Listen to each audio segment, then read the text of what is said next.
श्री स्वामी समर्थ। महाशिवरात्रीला शिवलिंगावर अर्पण करा या 5 गोष्टी, महादेव होतील प्रसन्न। महाशिवरात्री 2025 कधी आहे, महाशिवरात्रीची पूजाविधी कशी करावी, महाशिवरात्रीचे महत्त्व काय, ते आपण सर्व काही या व्हिडिओमध्ये जाणून घेणार आहोत। म्हणून हा व्हिडिओ शेवटपर्यंत बघा। चॅनलवर नवीन आला असाल तर चॅनलला सबस्क्राईब करून घ्या। महाशिवरात्री 2025 कधी आहे? यंदा महाशिवरात्रीचे व्रत माघ महिन्यातील कृष्ण पक्षातील त्रयोदशी तिथीला असणार आहे। बुधवारी 26 फेब्रुवारीला महाशिवरात्रीचे व्रत करण्यात येईल। ही तिथी 25 फेब्रुवारीच्या मध्यरात्रीपासून सुरू होईल।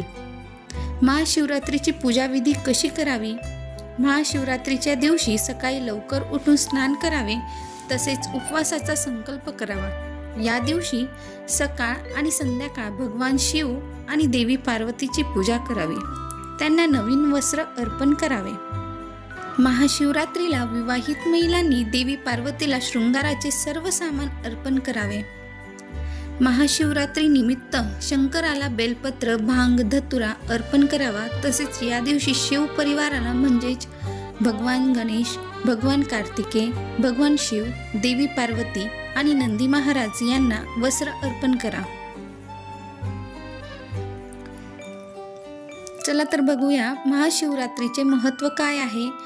महाशिवरात्रीच्या दिवशी भगवान शंकर आणि देवी पार्वतीचा विवाह सोहळा झाला।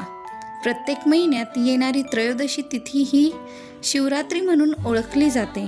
या तिथीला विशेष महत्त्व आहे। असे म्हटले जाते की जेव्हा चंद्र कमकुवत अवस्थेत होता, म्हणून शंकराने त्याला आपल्या डोक्यावर धारण केले। त्यामुळे भगवान शंकराची नियमितपणे पूजा उपासना केल्याने कुंडलीतील चंद्रदोष दूर होतो।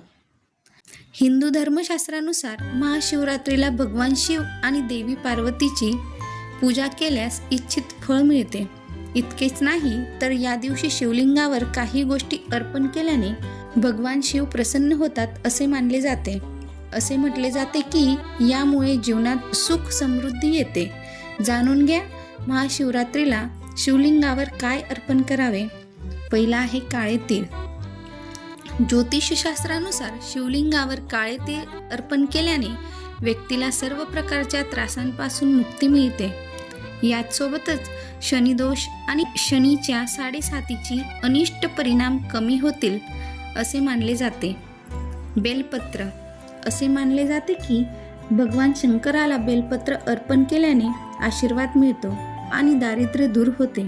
त्याचबरोबर शिवाला बेलपत्र अर्पण केल्याने आध्यात्मिक शक्ती प्राप्त होते। भांग, धोत्रा।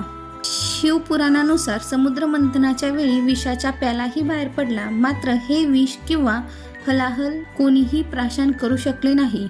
देवता, सर्व देवी देवता विषाचा प्याला घेऊन भगवान शंकरांकडे आले।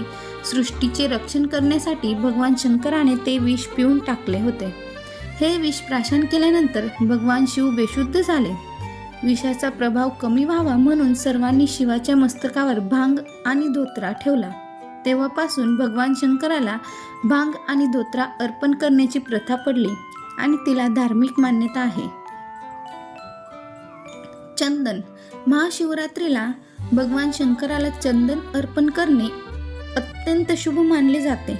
असे केल्याने भगवान शिव प्रसन्न होतात आणि सुख समृद्धीचा आशीर्वाद देतात असे मानले जाते। दूध आणि गंगाजल।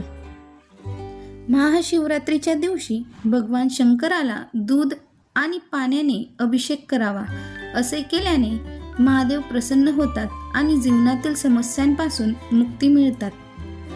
इतकेच नाही तर भगवान शंकर आपले संकटांपासून संरक्षण करतात असे मानले जाते। Thank you for watching this video. असेच काही नवनवीन व्हिडिओ बघण्यासाठी चॅनलला लाईक, शेअर अँड सबस्क्राईब करून ठेवा। Thank you for watching this video.